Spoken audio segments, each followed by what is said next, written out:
মূল বিষয়টা হচ্ছে যে আইন শৃঙ্খলা রক্ষা করার জন্য মানুষের জানমাল এর নিরাপত্তা বিধানের জন্য যা যা করণীয় আমরা তাই করব।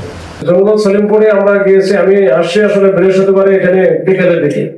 তো বিকেলের দিকে আসার পর এখানে জয়টল করে ওই দিন সন্ধ্যা বা রাতে হয়ে গেছে, অন্যান্য আমাদের জানাশোনার কথা আছে এটা শেষ করতে। তো আমরা শুক্রবারে কিন্তু গিয়েছি আসলে হুট করে। হ্যাঁ, তো হুট করে আমার কাছে মনে হলো যে এটা আমি আসার আগে বহু শুনেছি, জঙ্গল সলিমপুরের নাম শুনতে শুনতে বেরোন অবস্থা। তা আগে নাকি এটা ওই যে রাষ্ট্রের ভিতরে রাষ্ট্র, দেশের ভিতরে দেশ, এরকম অনেক কাহিনীটা আমি শুনছি। এর মধ্যে আবার যে র্যাবের যে কাহিনীটা ঘটলো, র্যাবের একজন বিএডি মারা গেল, তো এগুলো খুব আলোচিত বিষয় ছিল। তো পরবর্তীতে যে যখন একটা কম্বাইন অপারেশন করলো, ওইখানে একেবারে আর্মি, বিজিবি, র্যাব, পুলিশ সব মিলে, তো এটা বেশ আলোচিত ছিল এবং এটা সব ক্ষেত্রে আপনাদের প্রশংসিত হয়েছে। তো আমার মনে হয়েছিল যে আমাদের যেহেতু বেশ ফোর্স এখন ওখানে আছে, অস্থায়ী ভাবে ক্যাম্প স্থাপন করা হয়েছে, 2টা স্কুলে আছে, তো ওগুলো দেখা এবং আসলে ভিতরের আসলে বিষয়গুলো সরজমিনে দেখা দরকার। এটা ওই জন্যই যাওয়া রিলিজের ব্যাপারে বা আমাদের এখান থেকে জানানোর ব্যাপারে যদি এগুলো আসলে তাৎক্ষণিক ভাবে দিলেই ভালো হয়। আর অন্যান্য অপারেশনস এর যে বিষয়গুলো আছে, যে ফিডব্যাক যেগুলো আমাদের এটা দিলে আপনাদের জন্য একটু সুবিধা, ব্রডকাস্টের সুবিধা, বা এখানে অনেক সময় দেরি হলে ধরে না বা এটা প্রচার ওইভাবে হয় না, এটা আমরা জানি। আমরা আগে থেকে এটা আমার দিনের দুপুরের মধ্যে দিলে আরো ভালো হয়, যে বিকেলের দিকে দিলে তখন আমার নিতে চায় না, পরের দিনে চলে যায়, এটা আমার পুরাতন হয়ে যায় খবরটা। তো বিভিন্ন মাধ্যমে এখন তো সব মাধ্যমে সোশ্যাল মিডিয়াতে অনেক অ্যাক্টিভ, দেখা গেল যে সাংবাদিকেরা দেওয়ার আগে মোটামুটি কেমনি ওরা সোশ্যাল মিডিয়াতে চলে আসে। যেহেতু চট্টগ্রাম সম্পর্কে খুব বেশি পূর্বে অভিজ্ঞতা ছিল না, আমি আশা করে চেষ্টা করেছি একটু জানা, যে এটার ভৌগোলিক অবস্থা থেকে শুরু করে সবকিছু জানার, যে আমাদের একেবারে এখানকার মূলত চট্টগ্রামের উত্তর এবং দক্ষিণের যে ভাগগুলো আছে, উত্তরের অংশে বিশেষ করে রাউজান, রাঙ্গুনিয়া, ফটিকছড়ি, তারপরে এই হাটহাজারী, আবার দক্ষিণের অংশে যদি আমি ধরি নোয়াগড়া, সাতকানিয়া, চন্দনাই, বাঁশখালী, একটু বৈশিষ্ট্যগত দিক দিয়ে বা সব দিক দিয়ে কিন্তু একটু ভিন্ন মাত্রার আর কি। আবার যদি একটু পশ্চিম দিকে যদি যাই, যেটা যে সীতাকুণ্ড বা মিরসরাই বা যে জোরারগঞ্জ, এগুলো আবার একটু অন্যরকম, মানে এক একটা অঞ্চলের এক এক রকমের ক্রাইটেরিয়া বা বৈশিষ্ট্য এক এক রকমের, সেখানকার অপরাধ প্রবণতা এক এক ধরনের। তো এইটা বিবেচনা করে আমরা আসলে আমাদের প্ল্যানটা আমরা সাজাবো। তো এখানে কিছু বার্নিং ইস্যু, আপনারা অনেকেই হয়তো সবসময় যেই কথা বলেছেন, কয়েকটা বিষয় এখানে ফুটে উঠেছে। বিশেষ করে এখানে সন্ত্রাসী কার্যক্রম সম্পর্কে আপনারা বলেছেন এবং এটা হয়ে আসতেছে। চট্টগ্রাম অনেক বিশাল বড় একটা জেলা, এখানে সবকিছু যে নিয়ন্ত্রণে আছে এরকম না, বিচ্ছিন্ন ঘটনা এটা ঘটে থাকে, সারা বাংলাদেশে ঘটে থাকে। এর মধ্যে জঙ্গল সলিমপুর একটা আলোচিত একটা নাম।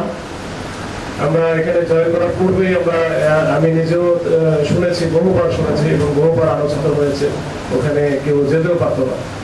তো কিছুদিন আগে আমাদের পুলিশ উইক হলো, এই পুলিশ উইকে মাননীয় স্বরাষ্ট্রমন্ত্রী এখানে একটা আমাদের ঘোষণা দিয়েছে, তো ওখানে একটা 2-3 বার আলোচনা করেছেন এই জঙ্গল সলিমপুর নিয়ে স্পেশালি। তো ওখানে ওনাদের যে সরকারের যে প্ল্যান, তো ওইখানে কিন্তু 2টা পুলিশ একাডেমি হবে, যে ওখানে পুলিশ একাডেমি করবে, যেটা training centre, police training centre. তো যার ফলে যেটা হবে যে ওইখানে পুলিশ সেন্টার, ট্রেনিং সেন্টার যখন হবে, তো সেক্ষেত্রে তো ওইখানকার যে এখন যে জায়গাটা আমার কাছে বেশি মনে হয়েছে যে বেশি ভালো এবং সেটা হচ্ছে যে রাস্তাঘাট নাই। এই ভেতরের রাস্তাঘাট থেকে শুরু করে অন্যান্য অবকাঠামোগত উন্নয়ন যেটা, সেটা কিন্তু হবে। এবং পুলিশের ওইখানে যেহেতু পুলিশ থাকবে, অন্যান্য বাহিনীরও এখানে যখন তৎপরতা থাকবে, তখন কিন্তু সেক্ষেত্রে আইন শৃঙ্খলা পরিস্থিতি স্বাভাবিক হতে বেশি সময় লাগবে না ইনশাল্লাহ। এখনো যেটা দেখছেন যে আমাদের 2টা অস্থায়ী ক্যাম্প ওখানে আছে, 2টা স্কুলে। তো এই 2টা স্কুলে আমরা একটু ওইখানে স্থায়ীভাবে তাদের বসবাসের জন্য একটা জায়গা আমরা নির্ধারণ করে দিয়েছি এবং ওইটা মোটামুটি শেষ হওয়ার পথে। তো ওইটা শেষ হলে ওইখানে আমরা কিন্তু ওই যে স্থায়ীভাবে ওইখানে পুলিশকে আপাতত ওই যে ওই পুলিশ ট্রেনিং সেন্টার বা একাডেমি হওয়ার আগে ওইখানে থাকবে। আমাদের মূল বিষয়টা হচ্ছে যে আইন শৃঙ্খলা রক্ষা করার জন্য মানুষের জানমাল এর নিরাপত্তা বিধানের জন্য যা যা করণীয় আমরা তাই করব।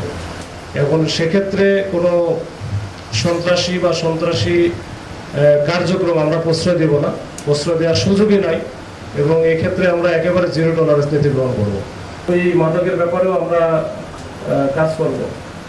আমাদের এমনিতেই এই বিষয়গুলো যেগুলো একেবারে রেগুলার বিষয়, এটা তো চলমান, তারপর আমরা একটু বিশদ আকারে কীভাবে করতে পারি এই মাদকের ব্যাপারে, এটা আমরা প্ল্যান করে আমরা আরেকটু সময় নিয়ে আমরা কাজ করতেছি। আর মাদকের বিরুদ্ধে নিয়মিত যে অভিযান, এটা তো সবসময় চলে এবং এখনো চলতেছে, প্রতিদিনই ধরা পড়তেছে কিছু না কিছু।